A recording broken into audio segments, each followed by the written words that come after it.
Hi everyone, welcome back to the channel ट्रेडियोपैथी। So आज थी अपनी मंथली एक्सपायरी सेंसेक्स की और आज मैंने डिस्कस भी कर रहा था कि भाई अडानी एंटरप्राइजेस के रिजल्ट्स बहुत अफेक्ट कर सकते हैं एक्सपायरी को। अब हमारी एक्सपेक्टेशन थी कि भाई लाइव मार्केट में रिजल्ट आए, लेकिन भाई रिजल्ट आए अपने मार्केट के बाद। आमतौर पर मैं वीडियो बनाता नहीं हूँ रिजल्ट्स के बारे में, लेकिन आज मैं अडानी के ऊपर इसलिए वीडियो बना रहा हूँ क्योंकि भाई रिजल्ट्स जो हैं बहुत शॉकिंग है। Q4 के लास्ट क्वार्टर के रिजल्ट, एक्सपेक्टेशन थी कि भाई गिर सकते हैं नंबर, काफ़ी ज़्यादा चीज़ें हुई पास्ट क्वार्टर में, चाहे मिडिल ईस्ट के कॉन्फ्लिक्ट की बात करो, चाहे dollar basically Indian rupee depreciation की बात करो, काफ़ी सारी चीज़ें हुई। लेकिन इन नंबर्स की कहीं ना कहीं लोगों को उम्मीद नहीं थी। अब काफ़ी सारे लोग एस्टिमेशन गलत लगा सकते हैं क्योंकि इसमें क्या होता है, काफ़ी सारी चीज़ें कॉम्प्लेक्स होती हैं। आपको देखना पड़ता है कि भाई एक्स्ट्रा आइटम्स कितने ऐड हुए हैं, किस तरीके से प्रॉफिट मार्जिन घटा है या फिर बढ़ा है। तो वो सारी चीज़ें मैं आपको इस डिटेल वीडियो में बताऊंगा। प्लस ये भी डिस्कस करेंगे कि भाई इन रिजल्ट्स का इम्पैक्ट कितना बुरा या फिर कितना अच्छा पड़ सकता है निफ्टी पर, बैंक निफ्टी पर, ओवरऑल मार्केट पर। क्योंकि ये तो भाई अपने क्लियर है कि अडानी अगर गिरेगा तो मार्केट पूरी तरह गिरेगा, अडानी अगर बढ़ेगा तो मार्केट भी कहीं ना कहीं अप मूव आपको दिखाएगा। किस तरीके से दिखाएगा वो सारी चीज़ मैं डिस्कस करूंगा। वीकली गेम प्लान भी आएगा, जो सीरीज चलती हुई आ रही है, इंट्राडे के ऊपर भी वीडियो आएगी, उसमें हम डिस्कस करेंगे कि बाकी की चीज़ें कि भाई इलेक्शन किस तरीके से इंपैक्ट करेंगे, कल कोटक बैंक के रिजल्ट आएंगे वो किस तरीके से इंपैक्ट करेंगे, बेसिकली क्रूड ऑयल आए किस तरीके से इंपैक्ट करेंगे। तो न्यूज़ बहुत ज़्यादा है, लेकिन अभी हॉट टॉपिक कौन सा है भाई, अडानी के रिजल्ट। तो उसके ऊपर बिना टाइम वेस्ट के चर्चा करते हैं। लेकिन भाई चैनल को सब्सक्राइब नहीं करें, सब्सक्राइब जरूर कर दें, ऑल वाला बटन दबा दें जिससे सारे नोटिफिकेशंस आपको टाइम टू टाइम मिल जाएं। एक रिक्वेस्ट मेरी रहेगी कि भाई आपका कमेंट, आपका लाइक, आपका सब्सक्रिप्शन मुझे एक बूस्ट प्रोवाइड करता है कि मैं बेटर से बेटर कंटेंट बना पाऊँ। ये धीरे धीरे नंबर बढ़ रहा है, लेकिन जब भी एक सब्सक्राइबर बढ़ता है तो दिल से बहुत अच्छा लगता है कि 240 सब्सक्राइबर्स हो गए, 241 सब्सक्राइबर्स हो गए, अब 242 सब्सक्राइबर्स हो गए, तो दिल से बहुत अच्छा लगता है। तो मेक श्योर, मेरे को इससे एक भी पैसा नहीं मिलता, लेकिन आपके लिए फ्री ऑफ कॉस्ट है, जिससे मैं एक बेटर अपॉर्चुनिटी, बेटर चीज़ें आपके लिए लाइव मार्केट में हेल्प कर पाऊँ, सारी चीज़ें आपको बता पाऊँ। सो मेक श्योर कि चैनल को सब्सक्राइब नहीं करा, सब्सक्राइब जरूर कर ले, ऑल वाला बटन दबा दें, क्योंकि अपने प्रीमियम लेवल का स्टॉक मार्केट क्रैश कोर्स भी चल रहा है, अभी तक नहीं देखा है। हाँ, बेसिकली प्लेलिस्ट आई बटन पे मैं डाल देता हूँ, उस पर जाकर चेक कर सकते हो, तो चैनल पर जाकर डायरेक्टली चेक कर सकते हो। हर वीकेंड एक नई वीडियो आने वाली होती है, और अब भी अपना एपिसोड 14 बिल्कुल तैयार है और वो आने वाला है कल के दिन। सो मेक श्योर चैनल को सब्सक्राइब नहीं करा है, सब्सक्राइब जरूर कर दें, वीडियो को लाइक जरूर कर दें। बिना किसी टाइम वेस्ट के साथ इतनी तगड़ी सी वीडियो को स्टार्ट करते हैं। अभी अडानी के रिजल्ट से पहले, मैं डिस्कशन करने से पहले एक चीज़ बताना चाहूँगा कि काफ़ी सारे लोग पूछते हैं कि भाई आपको रिजल्ट्स कहाँ से मिलते हैं। तो रिजल्ट्स इसकी देखो ऑफिशियल वेबसाइट से डाउनलोड होते हैं, लेकिन आप सिंपल सा क्या कर सकते हो, लिंक आपको डिस्क्रिप्शन में दिया हुआ है, चैनल के पिंड कमेंट में दिया हुआ है, बेसिकली चैनल के बायो में दिया हुआ है और इस वीडियो के पिंड कमेंट में दिया हुआ है। वहाँ पे जाके आप टेलीग्राम ग्रुप जरूर ज्वाइन करना। वहाँ पे जाके आप इस लिंक के थ्रू डीएम करोगे, मेरी टीम जल्दी से जल्दी आपको इस ग्रुप में ज्वाइन करेगी। Free of cost, group private है लेकिन फ्री ऑफ कॉस्ट है, तो फ्री ऑफ कॉस्ट आप इस ग्रुप में ज्वाइन कर सकते हो। आपको सिर्फ नीचे मैसेज करना है लिंक के थ्रू और आप इस ग्रुप में ज्वाइन हो सकते हो। यहाँ पे लाइव मार्केट में सारी अपॉर्चुनिटीज़ कि भाई अब क्या हो सकता है मार्केट्स में, कहाँ से बाइंग आ सकती है, कहाँ से सेलिंग आ सकती है, कौन सी अपॉर्चुनिटी बन सकती है पार्टिकुलर स्टॉक में, निफ्टी में, बैंक निफ्टी में, क्रिप्टो में, सब कुछ आप A to Z आपके साथ डिस्कस होती है। मेरी पर्सनल अपॉर्चुनिटी क्या हो सकती है, या फिर मैं ऑब्जर्वेशन क्या है मेरी, क्या क्या चीज़ें इंपैक्ट करेंगे मार्केट्स को बड़े टाइम फ्रेम पे, छोटे टाइम फ्रेम पे। Most importantly pin point levels जो होते हैं कि भाई मार्केट किन लेवल्स को रीच कर सकता है, किन लेवल से रेजिस्टेंस ले सकता है, कहाँ पे बुक करना है, कहाँ पे अच्छी पोजीशन बनानी है, वो आप अपने हिसाब से सेट कर सकते हो। लेकिन लेवल्स कहीं ना कहीं उसमें बहुत रोल प्ले करते हैं। न्यूज़ जो कि इम्पैक्ट मारती है मार्केट को, तो वो कहीं ना कहीं आपके साथ सारी चीज़ें शेयर होती हैं। मेक श्योर अभी तक ग्रुप नहीं ज्वाइन करा है तो वही ऐप जो लाइव मार्केट में मिस कर रहे हो, नीचे लिंक दिया हुआ है, फ्री ऑफ कॉस्ट आप इस ग्रुप में ज्वाइन हो सकते हो। बस आपको नीचे वाली लिंक पे हाई लिख कर भेजना है, मेरी टीम आगे का आपसे कोऑर्डिनेट कर लेगी। बिना किसी टाइम वेस्ट के अब शुरू करते हैं भाई, कि देखते हैं कि रिजल्ट्स किस तरीके से आए हैं। अभी 2025-26 के बेसिकली Q4 के रिजल्ट्स हैं जो कि आज पब्लिश हुए। हमारी एक्सपेक्टेशन थी कि भाई लाइव मार्केट में अब पब्लिश होते तो सेंसेक्स में अच्छे खासे मूव देखने को मिलते हैं, लेकिन कहीं ना कहीं अडानी ने अंदाज़ा नहीं लगा। बेसिकली अगर मैं बात करता हूँ तो मार्केट ने अंदाज़ा इस तरीके से तो नहीं लगाया था, लेकिन ये है कि मार्केट कहीं ना कहीं जब सेल ऑफ दिखाना शुरू करा तो कुछ लोगों को, कुछ भी कहो आप, मैनिपुलेटिव मूव्स का, इनसाइडर ट्रेडिंग का, आई डोंट नो, लेकिन कहीं ना कहीं कुछ लोगों को तो अंदाज़ा हुआ होगा। अब यहाँ पे इन्होंने सारी कंपनीज दिखा रखी हैं, अपनी सारी सब्सिडीज दिखा रखी हैं कि भाई हम क्या क्या काम, क्या क्या चीज़ें करते हैं, और इसमें तो कोई बताने की जरूरत ही नहीं है कि रिलायंस और अडानी का बिजनेस किस हद तक फैला हुआ है। मतलब इन्हें बताने के लिए 2-2, 3-3, 4-4 पेजेस लग रहे हैं। मेन बात क्या है कि भाई रिजल्ट कैसे आए, तो इसको हम डिटेल में डिस्कस करते हैं। सबसे पहले बात करते हैं कि भाई आपको इसको क्वार्टर टू क्वार्टर बेसिस पे देखना चाहिए, फिर ईयर ऑन ईयर बेसिस पे देखना चाहिए। देखो, कुछ कंपनीज होती हैं जो कि क्वार्टरली या फिर सीजनली वर्क करती हैं, तो उन्हें हम ईयर ऑन ईयर बेसिस पर देखते हैं। लेकिन अडानी जैसी, अडानी एंटरप्राइजेस जैसी कंपनी जो है वो पूरे साल काम करती है, रिलायंस जैसी कंपनी है वो पूरे साल काम करती है, आईटी सर्विसेज है पूरे साल काम करती हैं, बैंक्स जो है वो पूरे साल काम करती हैं। तो उनके रिजल्ट्स आपको क्वार्टर टू क्वार्टर ही देखते हो तो ज़्यादा बेटर होता है। लेकिन ये एस्टिमेशन के लिए आप ईयर ऑन ईयर लगा सकते हो, आपको ग्रोथ देख सकती है, लॉस देख सकता है, कुछ भी देख सकता है। लेकिन मेजरली आप क्वार्टर टू क्वार्टर देखोगे तो ज़्यादा बेटर अपॉर्चुनिटीज देखने को मिलेंगी। बात करते हैं कि भाई यहाँ पे क्या क्या चीज़ है।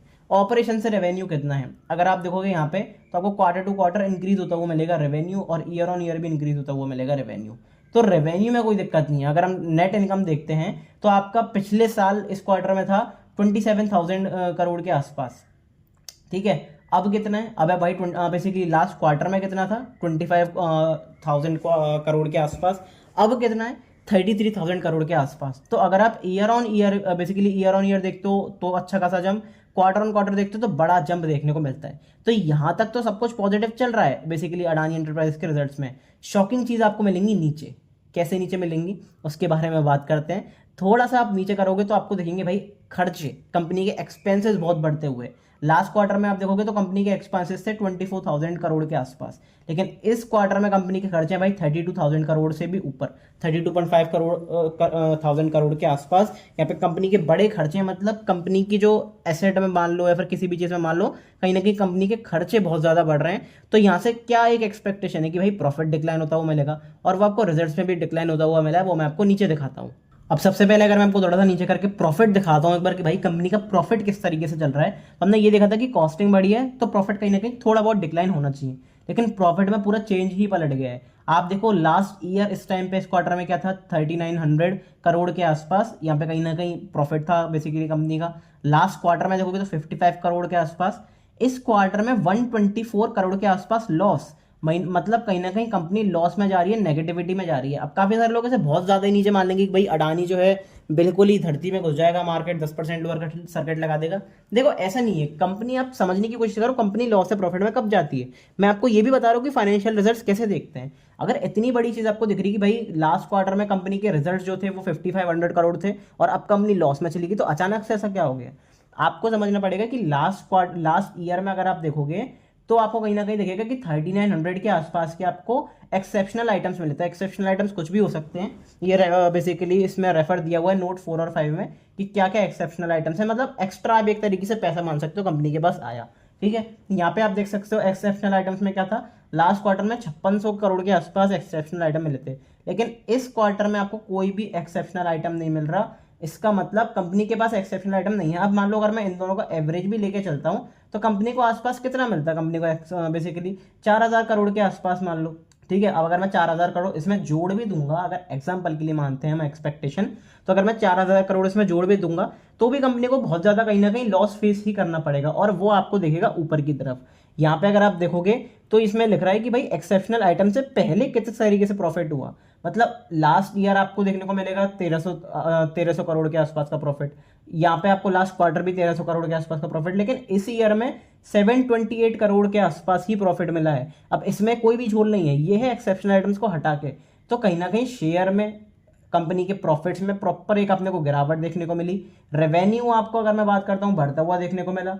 बेसिकली अगर मैं बात करता हूँ, क्योंकि यहाँ पे असेट मान सकते हो या फिर जो आप एक्सपेंसेस मान सकते हो वो कहीं ना कहीं आपको बढ़ते हुए दिखाई मिले, इसलिए आपको प्रॉफिट में एक शार्प डिक्लाइन बनता हुआ दिखाई दिया। तो सिंपल सी बात है, अभी तक तो भाई रिजल्ट प्रॉपर नेगेटिव है। ये कहीं ना कहीं आपको, अगर मैं एस्टिमेट लगाता हूँ तो आपको 4 से 5-6% के आसपास कहीं ना कहीं नेगेटिव एक ओपनिंग दिखा सकता है। अब इसकी ओपनिंग सिर्फ इस पे डिसाइड नहीं करेगी, इसकी ओपनिंग हो सकता है कि थोड़ा बहुत ऊपर, मतलब पॉजिटिव तो बहुत मुश्किल है खुल जाए, लेकिन मान लो 2-3% गिरावट कब देखने को मिल सकती है, अगर इलेक्शन की कोई पॉजिटिव न्यूज आ जाती है, कोटक महिंद्रा बैंक के पॉजिटिव न्यूज आ जाते हैं, मार्केट में क्रूड ऑयल से रिलेटेड, मिडिल ईस्ट से रिलेटेड कोई पॉजिटिव न्यूज आ जाती है, तो हो सकता है फ्लैट या फिर पॉजिटिव खुल जाए उसके बाद गिरे, तो अपॉर्चुनिटी आपको देखने को मिल सकती है। लेकिन अगर इस रिजल्ट की बात करता हूं तो भाई इतनी बड़ी कंपनी, देश की सबसे बड़ी कंपनी, हमारे जो देश के लीडर हैं उनके मित्र की कंपनी अमेरिका से छूटी है, यूएस कोर्ट से छूटी है, लेकिन तब भी कहीं ना कहीं शेयर में आपको नेगेटिविटी दिखेगी, बिजनेस में आपको नेगेटिविटी दिखेगी।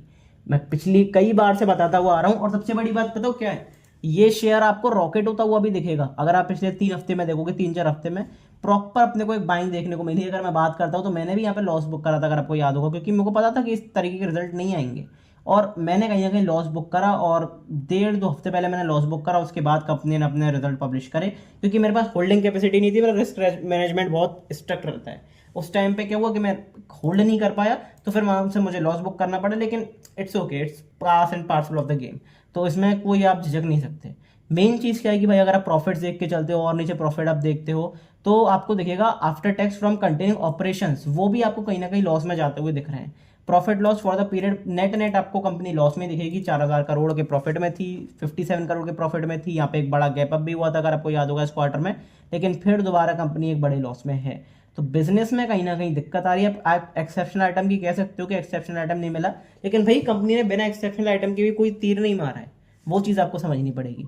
ठीक है, और थोड़ा सा नीचे करते हैं, टोटल कंप्रेहेंसिव इनकम देखते हैं, तो आपको दिखेगा 3900 करोड़ के आसपास अपने लास्ट ईयर में थी, 5600 करोड़ के आसपास अपना था लास्ट क्वार्टर में अच्छी इनकम, लेकिन इस क्वार्टर में सिर्फ 375। मतलब अगर आप इसे कैलकुलेटर से अगर मैं लगा के भी दिखाना चाहूंगा ना आपको कि भाई ये कितने परसेंट गिरा है, तो अगर आप देखोगे 375 कितना परसेंट है, 5670 का, तो आपको ये दिखेगा कि भाई कितना परसेंट है। सिर्फ 6.6% के आसपास यहाँ पे कहीं ना कहीं ग्रोथ दिखाई दी है पिछले क्वार्टर, मतलब ग्रोथ नहीं, जो पिछला क्वार्टर का प्रॉफिट था उसकी सिर्फ 6% प्रॉफिट इस क्वार्टर में बेसिकली कंपनी ने कमाया है। तो आप खुद देख सकते हो कि भाई कंपनी कितने कितने गड्ढे में जा रही है, कितने प्रॉफिट में जा रही है, कितने कम उसमें जा रही है कंपनी नीचे डाउनफॉल की तरफ। तो यहाँ पे कहीं ना कहीं नेगेटिविटी तो देखने को मिल रही है। अदर इक्विटी में आप देख सकते हो कि इस पिछले क्वार्टर में भी कुछ नहीं था, पिछले ईयर में भी कुछ नहीं था, तो इसमें तो कुछ नहीं देखना। अर्निंग पर रेशियो अगर आप देखते हो, ईपीएस की वैल्यू देखते हो, तो आपको एक अच्छी चीज दिखेगी, वो आपको क्लियरली यही चीज दिखेगी कि भाई लास्ट ईयर अगर आप शेयर की बात करते हो तो 32.02 के आसपास था EPS, earning per share basically, और यहाँ पे अगर आप लास्ट क्वार्टर की बात करते हो तो 46, और अब तो भाई नेगेटिव में, मतलब माइनस में ईपीएस चला गया है अर्निंग पर शेयर की। मतलब अगर आप अर्निंग पर शेयर देखोगे कि एक शेयर से इनकी कितनी कमाई हो रही, तो अल्टीमेटली नेगेटिव है, लॉस में है, क्योंकि भाई प्रॉफिट हो ही नहीं रहा कंपनी को इस क्वार्टर में, तो सिंपल सी बात है लॉस में ही होगा। तो अगर समराइज करके बताना चाहूँ तो भाई मेरे हिसाब से प्रॉपर एक बड़ी नेगेटिव, अगर मैं बड़ी नेगेटिविटी बताना चाहूँगा इस रिजल्ट में, इस क्वार्टर में अडानी एंटरप्राइजेस के लिए, और मेरे तरफ से एक बिग नो है इस शेयर के लिए। ठीक है, अब बात करते हैं कि भाई कल क्या हो सकता है। कल कोटक के रिजल्ट्स आने वाले हैं, फिर आपको बीजेपी के बेसिकली इलेक्शन के रिजल्ट दिखेंगे, मंडे को वॉलेटिलिटी दिखेगी, ट्यूसडे को निफ्टी की एक्सपायरी भी है, फिर आपको क्रूड हाइक्स वगैरह ये सारी चीज़ें देखनी पड़ेंगी। तो न्यूज़ भरपूर है, मार्केट बिल्कुल एडवेंचर से भरा हुआ है अगले हफ्ते के लिए। अपना फर्स्ट मंथ जो है वो नए फाइनेंशियल ईयर का खत्म हुआ है, मई से आपको अच्छे खासे मूवमेंट देखने की एक्सपेक्टेशन है। अब वो आपके ऊपर है, रिस्की है, वॉलेटिलिटी रहेगी, तो सेफ ट्रेडर्स थोड़ा सा बच के रहें। एक चीज़ मैं ज़रूर बताना चाहूँगा कि यहाँ पे अगर आप चार्ट्स पर देखते हो तो क्रूड ऑयल कहीं ना कहीं गिरा, मार्केट में आपको पॉजिटिविटी दिखेगी। गिफ्ट निफ्टी में भी आपको पॉजिटिविटी देखो, अगर अभी के टाइम पे आप देखोगे तो गिफ्ट निफ्टी में आपको अच्छी खासी एक बाइंग दिखेगी। हम 24,000 के आसपास क्लोज कर रहा है, लेकिन ये 24,200 के आसपास ट्रेड कर रहा है। तो अल्टीमेटली अगर मैं नेट मान के चलता हूँ 200 पॉइंट के ऊपर चल रहा है, यहाँ से रिकवरी भी देखने को मिली है, लेकिन ये रिकवरी कब तक करेगी भाई नहीं पता, क्योंकि आपने कई बार देखा गिफ्ट निफ्टी ऊपर चल रहा होता है, 9 बजते हैं, प्री मार्केट ओपनिंग होती है, मार्केट जैसे ही गैप डाउन खुलता है गिफ्ट निफ्टी खटाक क्रैश। तो वो कहीं ना हमें कई बार देखने को मिला है, तो इसके ऊपर भरोसा तो नहीं कर सकते भाई। लेकिन ये एक पॉजिटिविटी है कि भाई क्रूड गिरा है, और दूसरी पॉजिटिविटी क्या है कि यूएसडी आईएनआर ने आज हाईएस्ट पॉइंट अपना लगाया, लेकिन वहां पे सस्टेन नहीं कर पाया, वहां पे प्रॉपर सेलिंग आई। अब नेगेटिविटी कब आएगी, जब मार्केट ये 95.3 वाले एरिया को तोड़ेगा, तो उसके बाद हम नेगेटिविटी देखेंगे। जो भी कुछ होगा वो मैं आपको टेलीग्राम ग्रुप पे बताऊंगा। मेक श्योर टेलीग्राम ग्रुप आपने जरूर ज्वाइन करा होगा डिस्क्रिप्शन से। एक चीज़ मैं जरूर दिखाना चाहूंगा कि भाई अडानी एंटरप्राइजेस में क्या देखने को मिला है। तो अडानी एंटरप्राइजेस में अगर आप 1 आवर टाइम फ्रेम पे भी मैं चार्ट लगा के दिखाता हूँ, तो आपको कितने परसेंट की यहाँ पे रैली देखने को मिलेगी। यहाँ पे अगर मैं आपको दिखाता हूँ कि कितने परसेंट कितने पॉइंट की रैली देखने को मिली, तो अडानी एंटरप्राइजेस अल्टीमेटली 600-700 रुपये भाग चुका, मतलब 40% की रैली आपको बॉटम से देखने को मिल चुकी है। अब ये रैली का रीजन मुझे नहीं पता क्या है। अब ये तो सिंपल सी बात है कि भाई अगर ये नीचे जाता है प्रॉपर आपको एक नया सेल ऑफ देखने को मिलेगा। अगर मैं एस्टिमेशन मान के चलता हूँ कि यहाँ से 5-7% भी करेक्ट होता है, तो कितना करेक्ट हो जाएगा भाई, 5% के आसपास आप इन लेवल्स तक मान सकते हो। इन लेवल्स के आसपास आपको गैप डाउन ओपनिंग भी देखती हुई मिल सकती है, अच्छा खासा मोमेंटम बनता हुआ दिख सकता है। तो स्टॉक को आप देख सकते हो ट्रेडिंग अपॉर्चुनिटी के लिए या फिर इन्वेस्टिंग अपॉर्चुनिटी के लिए। इन्वेस्टिंग के लिए भाई मैं तो कोई सलाह नहीं देता हूँ किसी को भी, ना खरीदने की ना बेचने की, क्योंकि मैं सेबी रजिस्टर्ड नहीं हूँ। लेकिन मेरी तरफ से कहीं ना कहीं नेगेटिव स्टॉक है, क्योंकि अगर बिजनेस नहीं बढ़ रहा तो फिर इन्वेस्टिंग करके फायदा क्या है। आप उम्मीद पे ले रहे हो कि भाई अडानी है, बड़ा नाम है, चल जाएगा, तो बड़े बड़े नाम पहले भी इंडिया में बहुत हो चुके हैं और बड़े बड़े नाम डूब भी चुके हैं। तो आप अगर प्रॉपर इन्वेस्टर हो तो फिर आपको इन्वेस्टिंग के फंडामेंटल्स पता होने चाहिए, इन्वेस्टिंग की क्वालिटी पता होनी चाहिए। आप सिर्फ नाम पे अगर लेना चाहते हो तो फिर आप ये शॉर्ट टर्म के लिए ले सकते हो, अगर गिरता है कि 5 महीने के लिए, 6 महीने के लिए। लेकिन वेल्थ बनानी है, बड़ा पोर्टफोलियो बनाना है, तो भाई मेरे हिसाब से मैं तो इसे पर्सनली नहीं सजेस्ट करूंगा और ना लूंगा। सिंपल सी बात ये है। इन निफ्टी में क्या हो सकता है, बैंक निफ्टी में क्या हो सकता है, वो मैंने आपको बता दिया। इंट्राडे में क्या होगा, बड़े टाइम फ्रेम पे क्या होगा, वो हम वीकली एनालिसिस और माय पर्सनल गेम प्लान वाली वीडियो में और इंट्राडे वाली वीडियो में देखेंगे ही। बाकी सारी चर्चा भी करेंगे कि भाई क्रूड हाइक्स किस तरीके से हो सकते हैं, एग्जिट पोल का रिजल्ट किस तरीके से आ सकता है। वो सारी चीज़ें मैं आपको टेलीग्राम के ऊपर भी बताता रहता हूँ, कोई भी अपडेट आती है। सो मेक श्योर डिस्क्रिप्शन में लिंक है, वहाँ पर जाके ज्वाइन कर लो। मिलते हैं अगली वीडियो में। अगर वीडियो अच्छी लगी हो, मजा आया हो, क्योंकि मैंने फर्स्ट टाइम बनाई है क्वार्टर रिजल्ट्स के ऊपर वीडियो, इंपॉर्टेंट थी इसलिए, तो डेफिनेटली एक बार कमेंट में अप्रिशिएट जरूर कर सकते हो, अपना सजेशन जरूर दे सकते हो। मिलते हैं अगली वीडियो में, तब तक के लिए goodbye, thank you very much.